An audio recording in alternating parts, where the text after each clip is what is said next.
Welcome to Irish Month.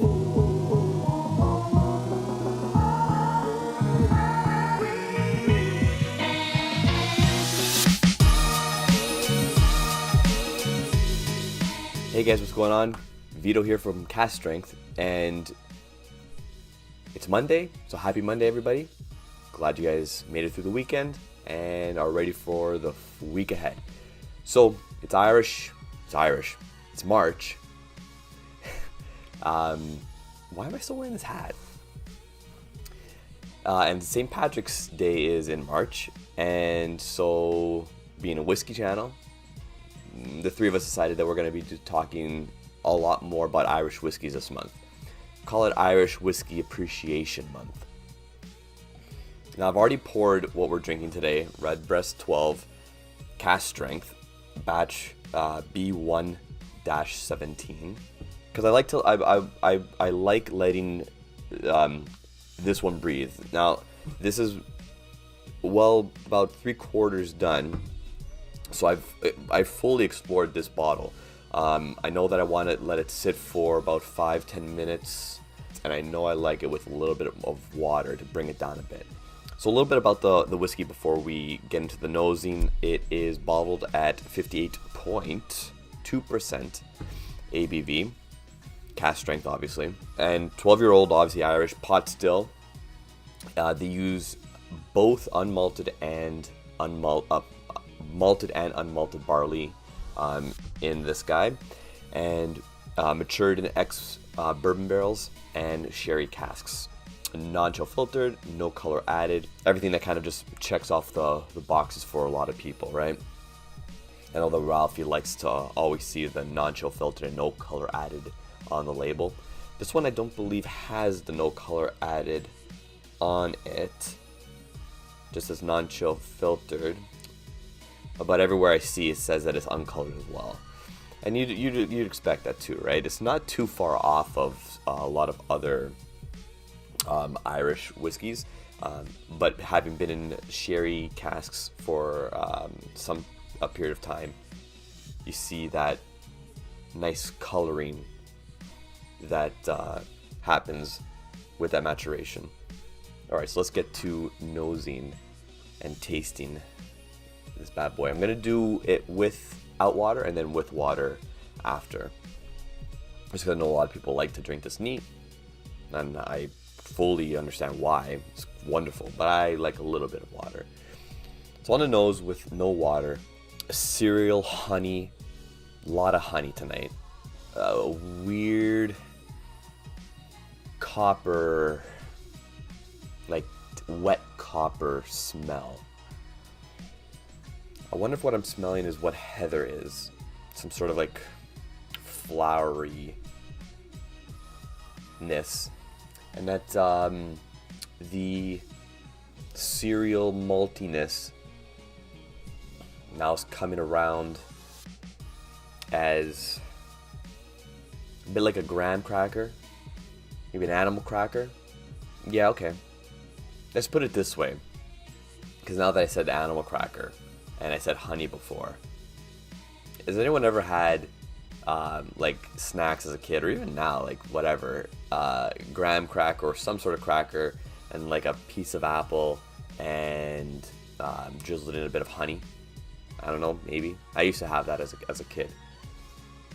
I'm getting a bit of that, like a little bit of like a green apple as well.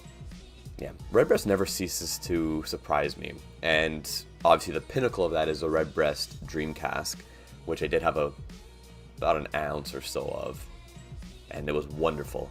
I think I talked about it in my top 5 whiskeys of last year.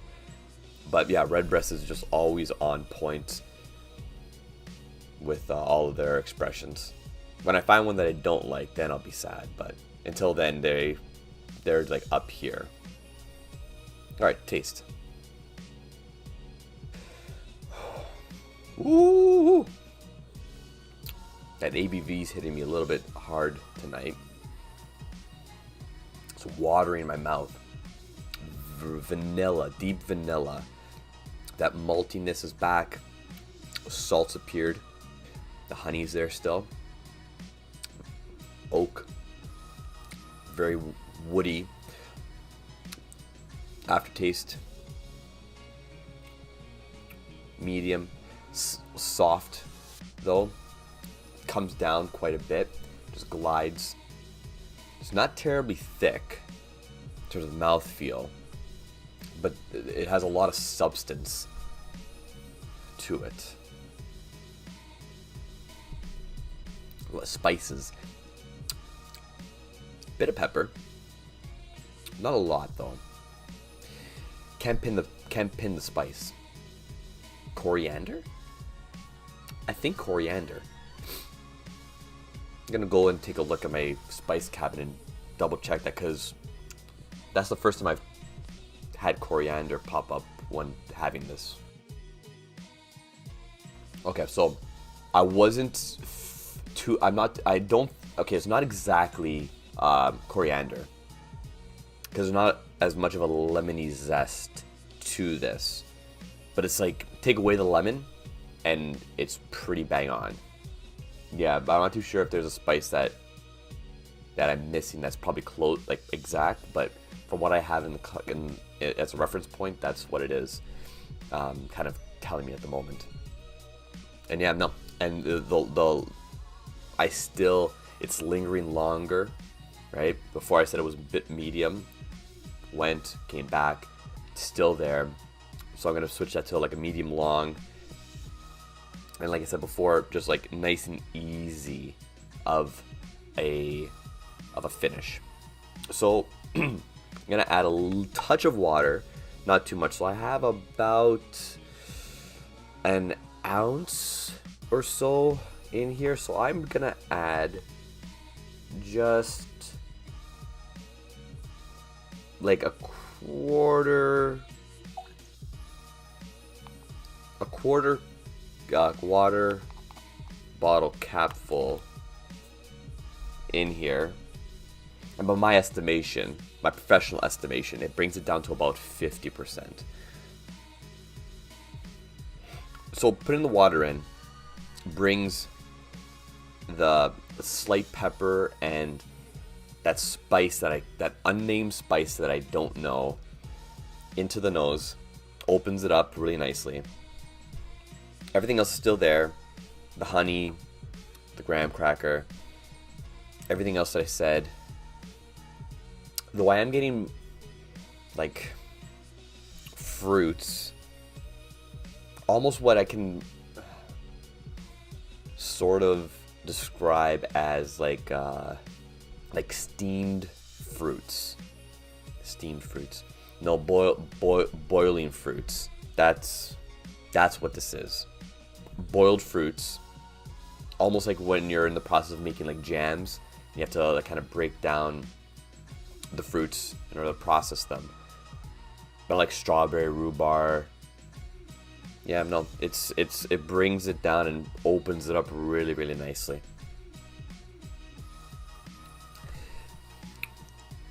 And this is why I like bringing it down to 50, because the sherry comes in at about that percentage, right on the underside of the palate.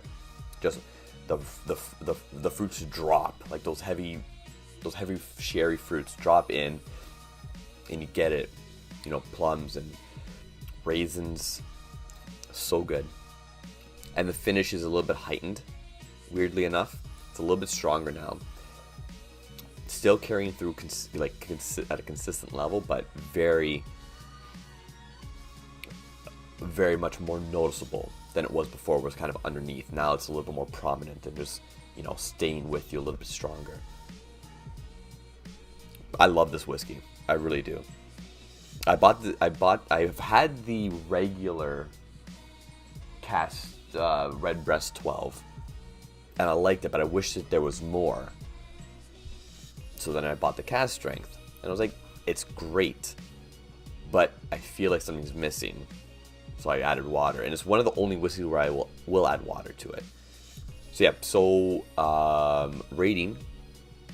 This Redbreast 12 Cask Strength is, in my opinion, a must-buy. To me, it's one of the better Irish whiskeys out there, and at Cask Strength and 12 years, it's nice to have if you are an enthusiast. Yeah, in my opinion, this is a staple. So we'll leave it at that for today. I'm gonna go finish this off. I'll see you guys next Monday. But also, this week we have a special live stream with Chris from Bourbon Sane this Wednesday night at 10 p.m. Eastern Standard Time. Join myself and Chris. We're gonna be drinking some bourbons, talking about bourbons, and just getting to know each other. This will be the first time we've talked on video, so it should be a good time. We'll get you guys in the chat, interacted with, and we're gonna have a nice hangout. So we'll see you guys there. If you're seeing this after Wednesday the 6th, March 6th, catch on the replay. And yeah, Twitter, Facebook, at the Cask Strength. Like, comment, subscribe, do all that fun stuff. We'll see you guys next time. Cilantro.